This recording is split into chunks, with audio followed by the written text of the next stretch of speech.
Hello student, जय जगन्नाथ। आज आम सप्तम क्लास चतुर्थ अध्याय सामाजिक विज्ञान नूतन अभ्युदय सहर और राज्यर प्रश्न उत्तर आलोचना करवा। चलते आज भिडियो को आम स्टार्ट करदबा। 1 नंबर, कौटिल्य प्रजामंगलकारी राज्य संबंधी सुपारिश। यार आंसर देखो। कौटिल्य मत अनुसार राजांकर प्रमुख कार्य हेउछि प्रजांग कल्याण करबा।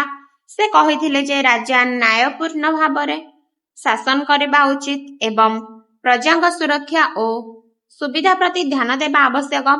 कृषि, वाणिज्य, सड़क, जलसेचन एवं अर्थनैतिक उन्नति को गुरुत्व देबाको से परामर्श देथिले। एहा द्वारा एक प्रजा मंगलकारी राज्य गठन संभव हुए। एबे नेक्स्ट देखंतु 2 नंबर, प्राचीन वैदिक समाज रे शासक माने किपरि मनोनीत हेउथिले। यार आंसर देखिया। प्राचीन वैदिक समाज रे शासक माने सभा और समिति द्वारा मनोनीत हेउथिले। लोकमानक समर्थन और योग्यता आधार रे राजा चयन करा जाउथिला। राजा को प्रजांग कल्याण पाई काम करिबाकू पडुथिला। एबे हमें 3 नंबर देखिबा। महाजनपद विषय रे जानिबा पाई व्यवहृत उपादान। आंसर देखो। महाजनपद मानक इतिहास जानिबा पाई मो जणे ऐतिहासिक भाबरे प्रत्नतात्विक और साहित्यिक उपादान व्यवहार करिबी। देखो, प्रत्नतात्विक उपादान मुद्रा, माटी पात्र, दुर्ग और सहरर अवशेष, लौह जंत्रपाती।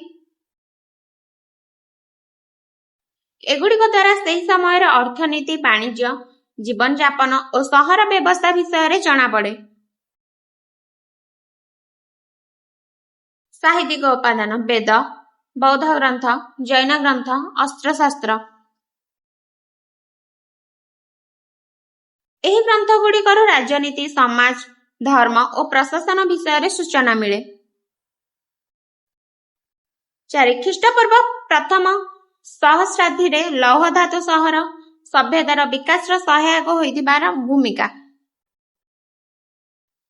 ख्रीष्टपूर्व प्रथम सहस्राब्दी रे लौह धातुर व्यवहार सहर सभ्यतार विकास रे बहुत सहायक होइथिला। लौह जंत्रपाती द्वारा जंगल सफा करा जाई नूतन चाष जमी प्रस्तुत करा जाइथिला। उन्नत कृषि कार्य फल रे उत्पादन बढ़िला। अधिक उत्पादन हेबार वाणिज्य और व्यवसायर विकास हैला।